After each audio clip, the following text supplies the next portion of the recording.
ओम शांति। 16 जनवरी 2023 प्रातः मुरली। ओम शांति। बाप दादा मधुबन। आज बाबा ने सुनाया, मीठे बच्चे यहाँ तुम बनवाव में हो। बाबा कहते अच्छा अच्छा पहनना खाना, ये बाबा ने कहा ये शौक तुम बच्चों में नहीं होना चाहिए। बाबा कहते यहाँ तुम किस में हो? बनवाव में। अच्छा अच्छा पहनना खाना, ये शौक तुम बच्चों में नहीं होना चाहिए। पढ़ाई और कैरेक्टर पर पूरा पूरा ध्यान दो। बाबा कहते पढ़ाई और कैरेक्टर पर पूरा पूरा ध्यान दो। आज की मुरली से प्रश्न है, ज्ञान रत्नों से सदा भरपूर रहने का साधन क्या है? उत्तर में बाबा ने कहा, दान। जितना जितना दूसरों को दान करेंगे उतना स्वयं भरपूर रहेंगे। सदगुण का धन बड़ा निराला, बांटो बढ़ता जाए, इसे न कोई लूट सके, ये न कभी खुट पाए। बाबा ने कहा जितना जितना दूसरों को दान करेंगे उतना स्वयं भरपूर रहेंगे। सयाने हुए जो सुनकर धारण करें और फिर दूसरों को दान करें। बुद्धि रूपी झोली में अगर छेद होगा तो बह जाएगा। धारणा नहीं होगी, इसलिए कायदे अनुसार पढ़ाई पढ़नी है। 5 विकारों से दूर रहना है और क्या बनना है?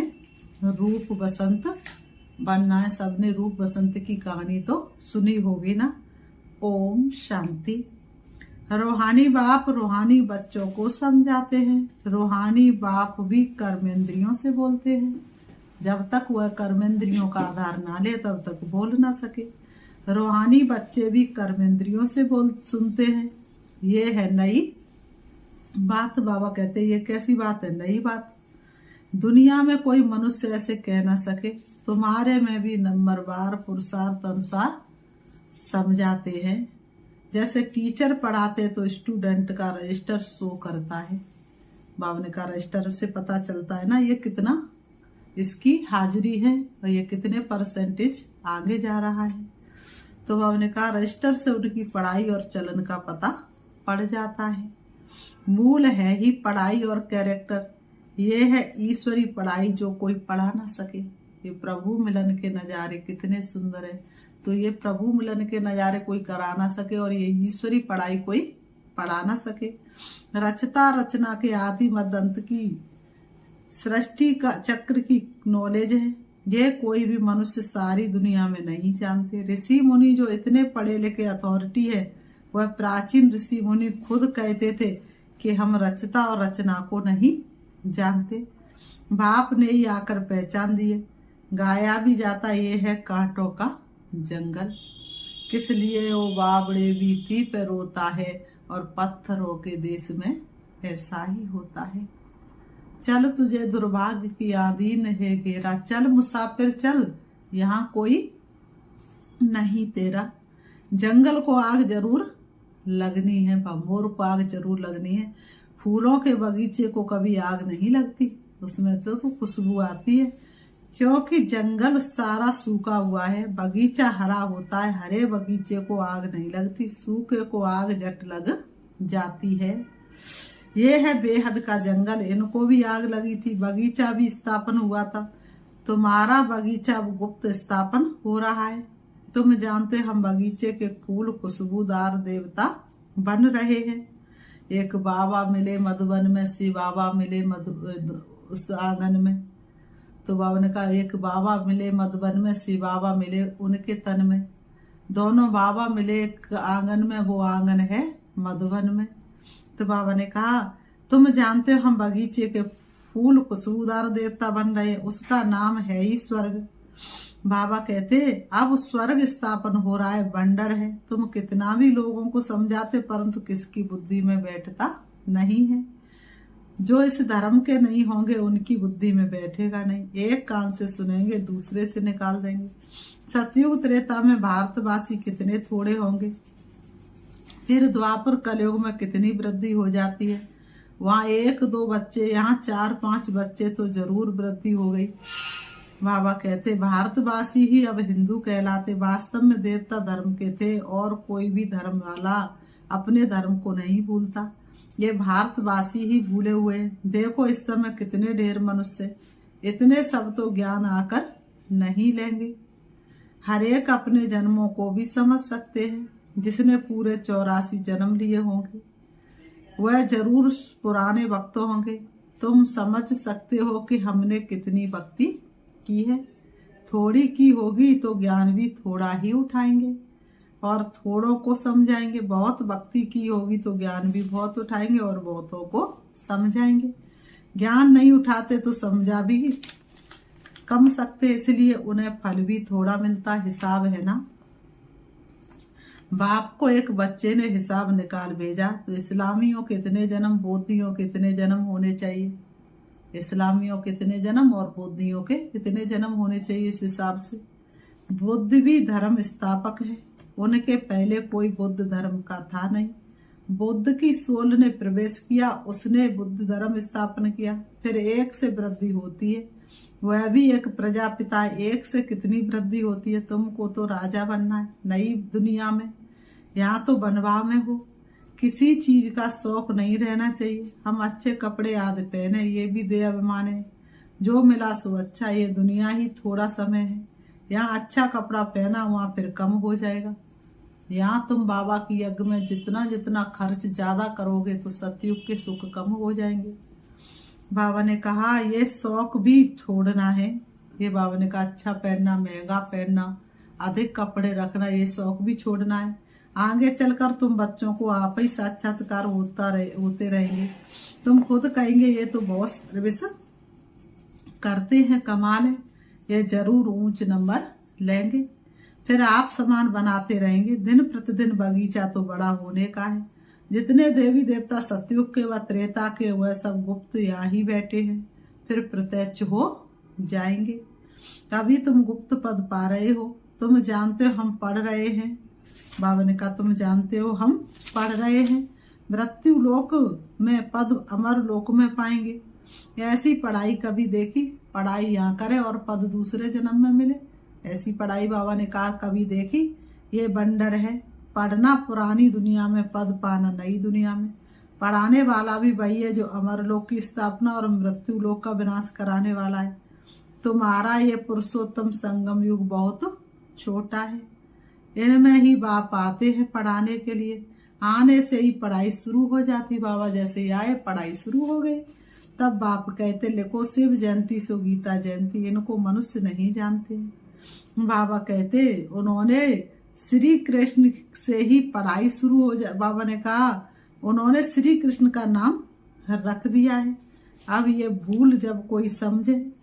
कितने बड़े बड़े आदमी म्यूजियम में आते हैं, ऐसे नहीं कि वह बाप को जानते हैं। कुछ नहीं। बाबा ने कहा कुछ नहीं। इसलिए बाबा कहते फार्म भराओ तो पता लगे कि कुछ सीखा है। बाबा कहते फार्म भराओ तो पता लगे कुछ सीखा है। बाकी यहाँ आकर क्या करेंगे? बाबा ने कहा क्या करेंगे? जैसे साधु संत महात्मा के पास जाते हैं, यहाँ वह बात नहीं है। बाबा ने कहा यहाँ वह बात नहीं है। इनका तो वही साधारण रूप है। ब्रह्मा बाबा का तो वही साधारण रूप है। ड्रेस में भी कुछ फर्क नहीं। इसलिए कोई समझ नहीं सकते कि कैसे भगवान आए हैं। समझते ये तो जौहरी था। पहले था विनाशी रत्नों का जौहरी। ब्रह्मा बाबा पहले क्या था? विनाशी रत्नों का जौहरी। अभी बने हैं अविनाशी रत्नों का जौहरी।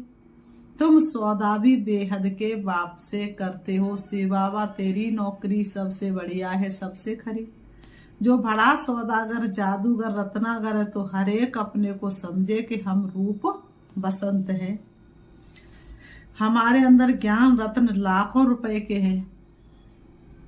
बाबा कहते इन ज्ञान रत्नों से तुम पारस बुद्धि बन जाते। जीत लिया दिल बाबा, प्यार हमें करके अपना बनाया बाबा, दुलार हमें करके। बाबा ने सृष्टि पर आकर के किस तरह से हमारा हाथ पकड़ा।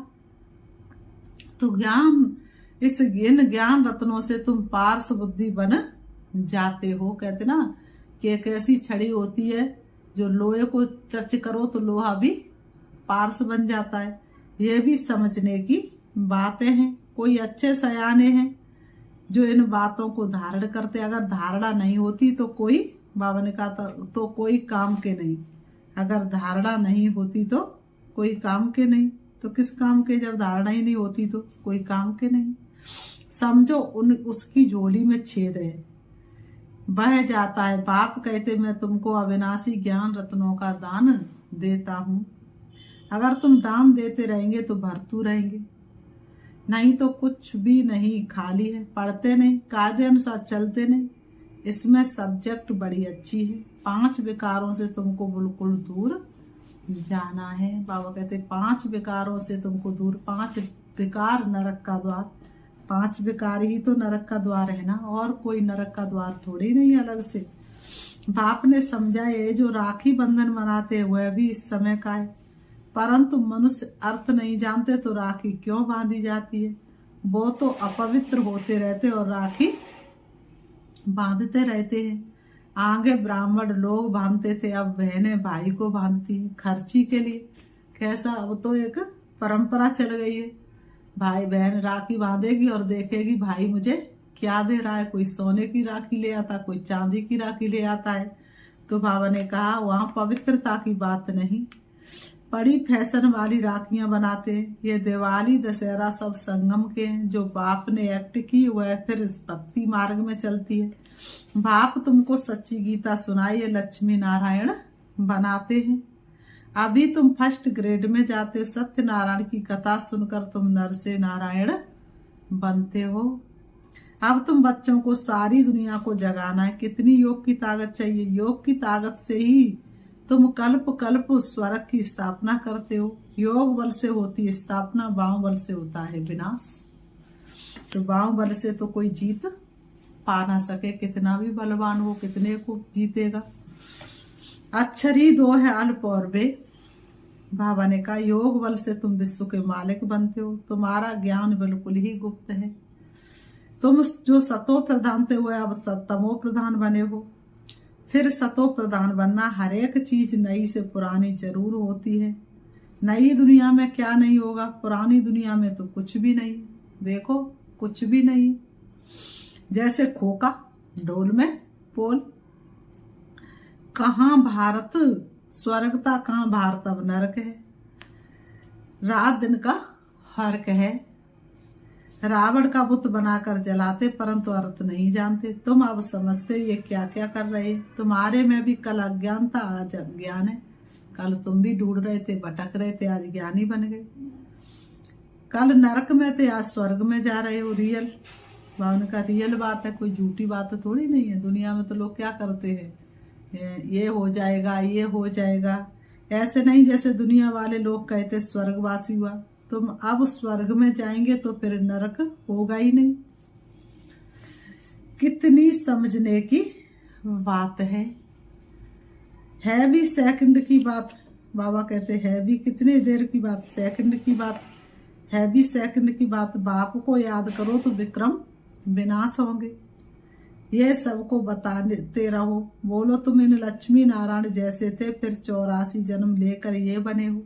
सतो प्रधान से तमो प्रधान बने हो, फिर सतो प्रधान बनना है।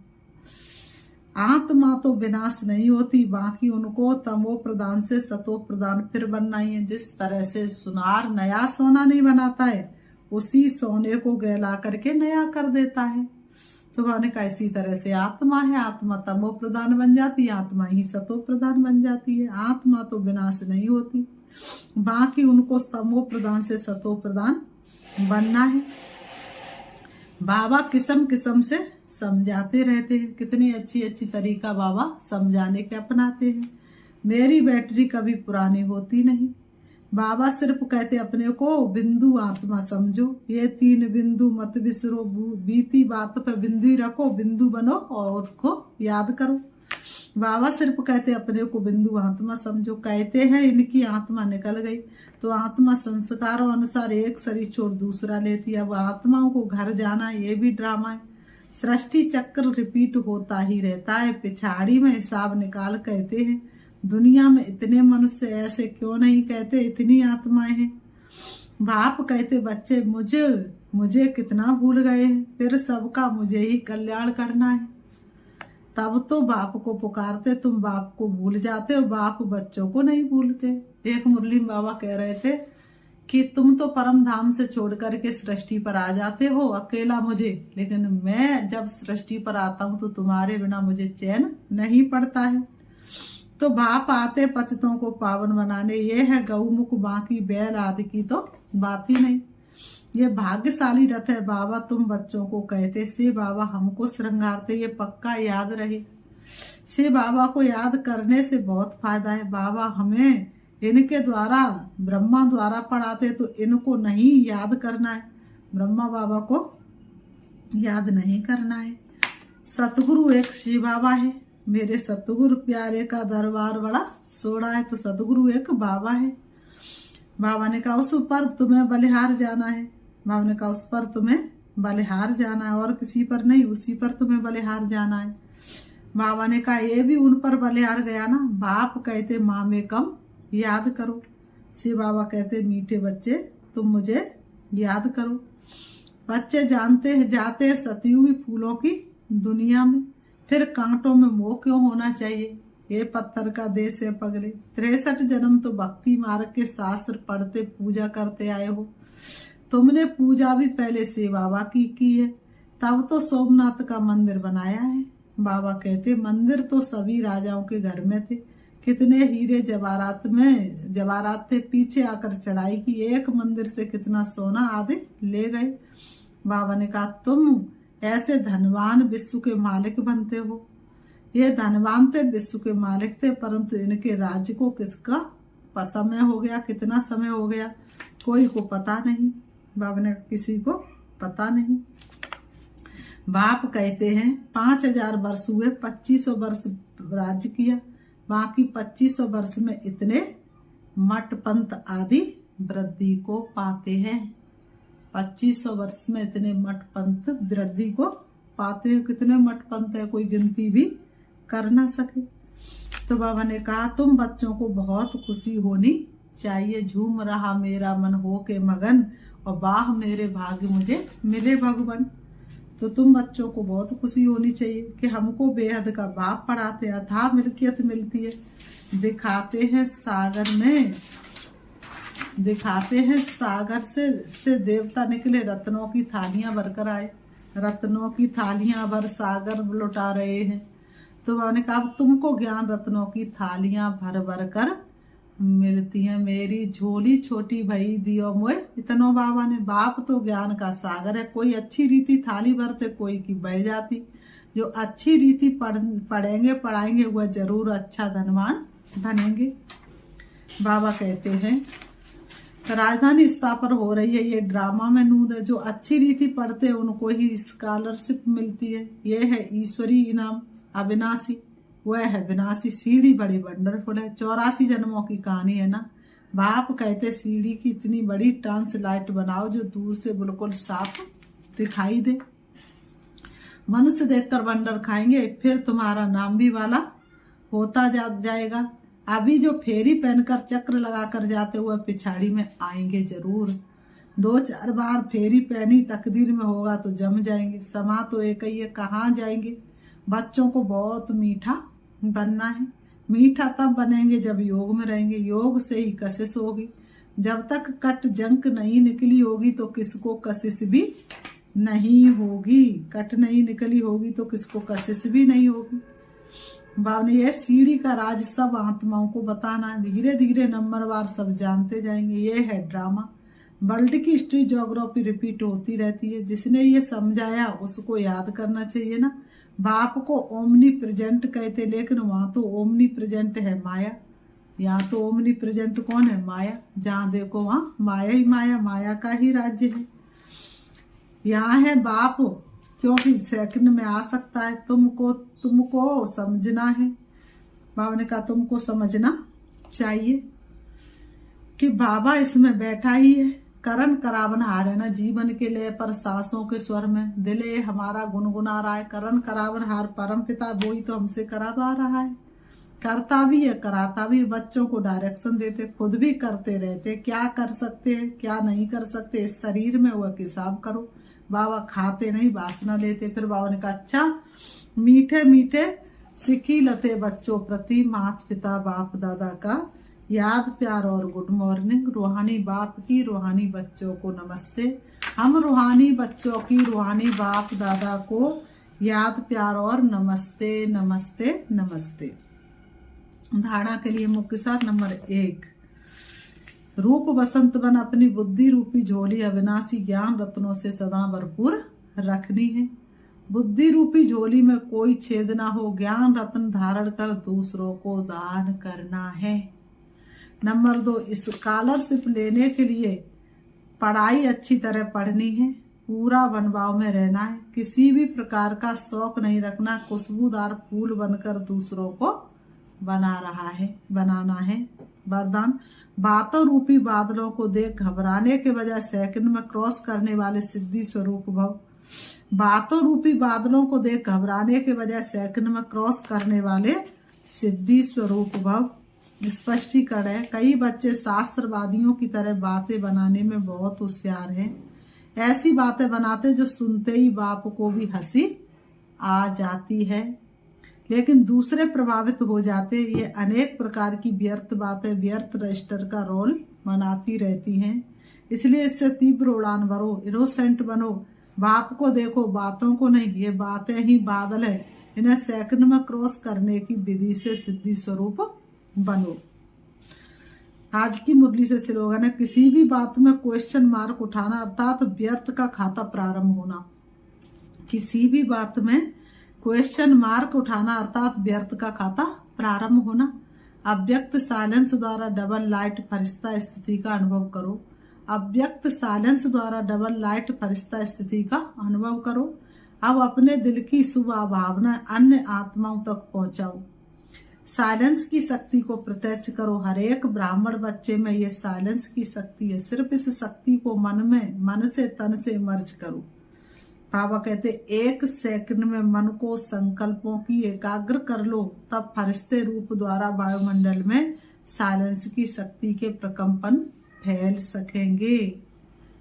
अच्छा, ओम शांति, ओम शांति। अभी हम बाबा को याद करेंगे। बाबा ने कहा साइलेंस की शक्ति बहुत बड़ी शक्ति है, तो अनुभव करेंगे। मैं आत्मा शक्तिशाली हूँ, मैं सर्वशक्तिवान बाप की सबसे प्रिय संतान हूँ। जैसे बाबा सर्व शक्तियों से संपन्न है, मैं आत्मा भी उनकी छत्र छाया के नीचे रहकर धीरे धीरे मास्टर सर्वशक्तिवान बनती जा रही हूँ। मुझ आत्मा के अंदर एक एक शक्ति और गुण है जो मैंने प्यारे श्री बाबा से धारण किया है। बाकी तो मैं एक आत्मा हूँ, वास्तव में शरीर तो मेरा वस्त्र है। इस बात को मैंने आज से पूरी अच्छी तरह से मान लिया है। अब कोई भी माया का प्रकोप मेरे संकल्पों को विकल्प नहीं बना सकता। मैं संपूर्ण और संपन्न पवित्र आत्मा हूँ। मुझे अनुभूति हो रही है मैं ब्रह्मा बाप के समान हूँ। मैं बाप के हर कार्य में मददगार बनूं। मैं बाप की हर शिक्षाओं का पालन करूं। ऐसी बाप के साथ मेरी प्रतिज्ञा है। बाबा मैं वो हूँ जैसी हूँ आपकी हूँ और आप मेरे हो। संसार में मेरा कोई दूसरा नहीं, सिर्फ मैं और मेरा बाबा। ओम शांति, ओम शांति।